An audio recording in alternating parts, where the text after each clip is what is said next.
Hello friends, welcome to Candid Homemaking. Today I thought of sharing with you a guest dinner menu.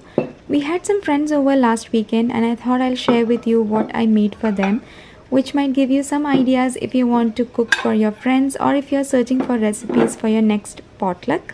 So let's get started. This is a very simple menu which I put together, which was easy to prepare and kept it friendly for adults and kids alike.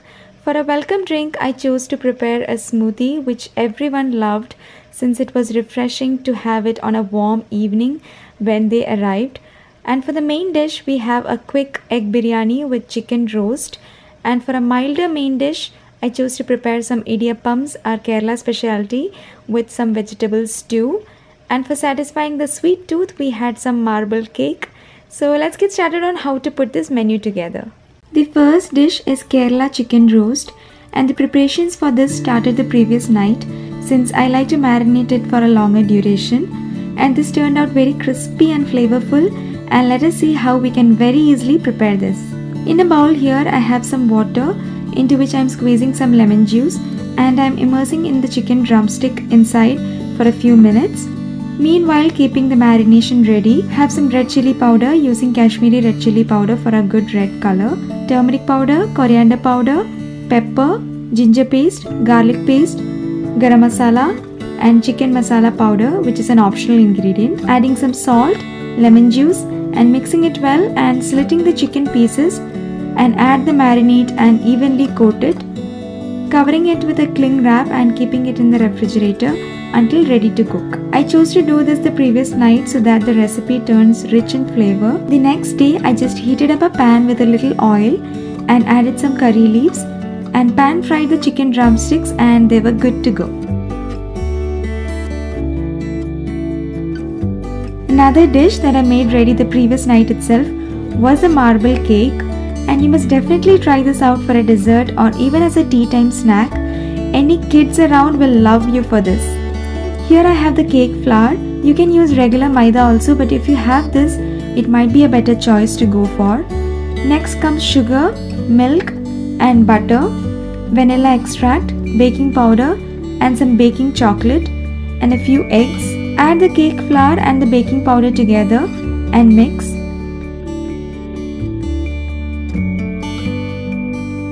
Meanwhile, melt the chocolate in the microwave and keep a check on it so that it doesn't burn off. Once it's nice and melted, it should run smooth without any lumps. And here I have some softened butter and I'm beating it along with the sugar with the hand mixer.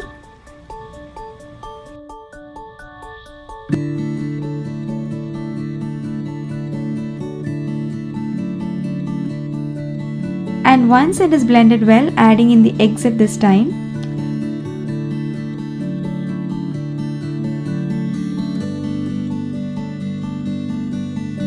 Once everything is mixed, adding the flour and milk little by little, one after the other in turns, and blend well.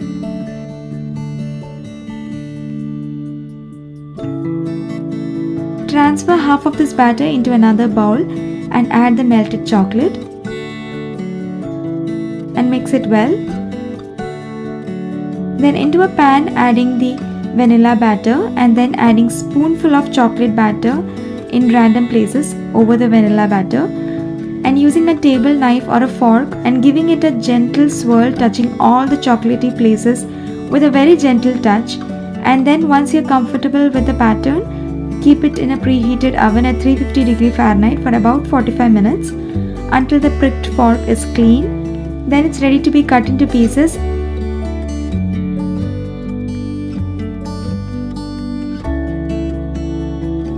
And then you can refrigerate it or store it outside.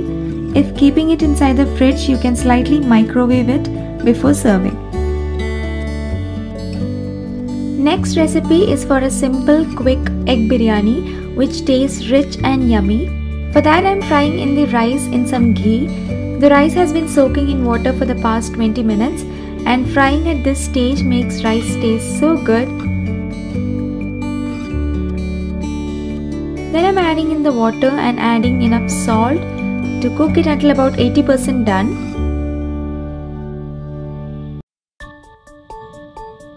In the Dutch oven, I'm adding in the whole garam masala, freshly chopped pieces of ginger and garlic that has been slightly crushed, green chilies, chopped up onions,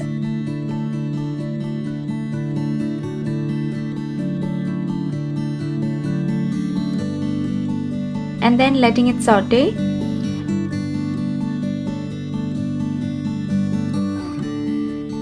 Adding in the masala powders, turmeric, red chilli, garam masala powder, etc. and then letting it all cook until the raw flavor goes off.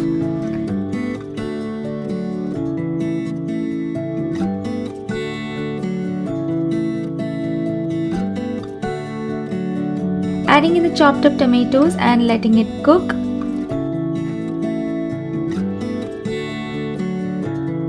Meanwhile, frying up some sliced onions for garnishing. By this time the rice is cooked just enough, and so switching it off and then onto the onion mixture, adding in the thick coconut milk, salt and the cut egg pieces and letting the mixture boil a little bit.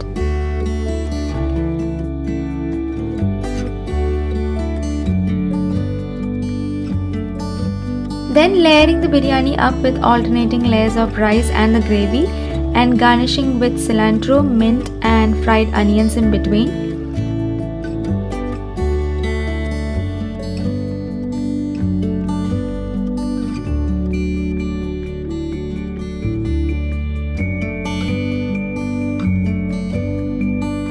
I like to cook this in the Dutch oven, which can be easily placed inside the oven for about 15 minutes for the biryani to be fully done. You can choose to garnish with some roasted cashews at the end of this.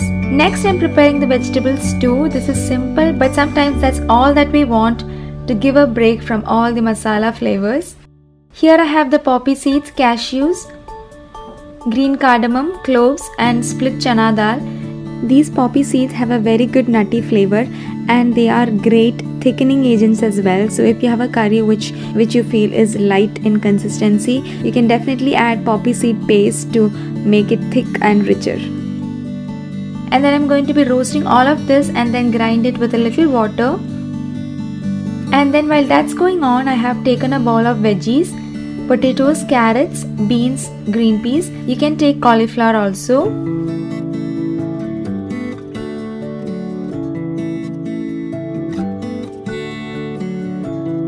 I'm going to microwave this at 50% power for about 3 minutes.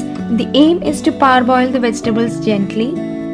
Here I have the cinnamon, ginger roasting up, adding curry leaves and onions too.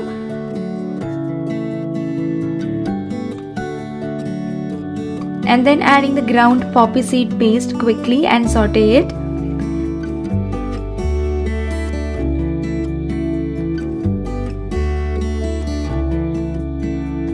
Then adding the vegetables and thin coconut milk and letting it cook all together.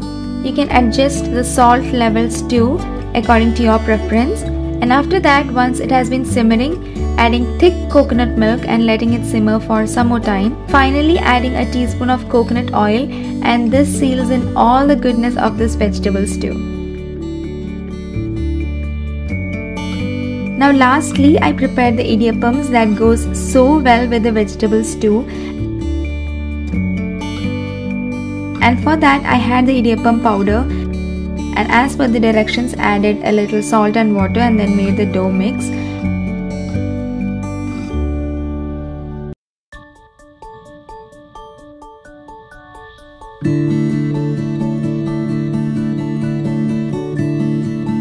And then in the idli plate adding some grated coconut and placed the idiappam and steam cooked it.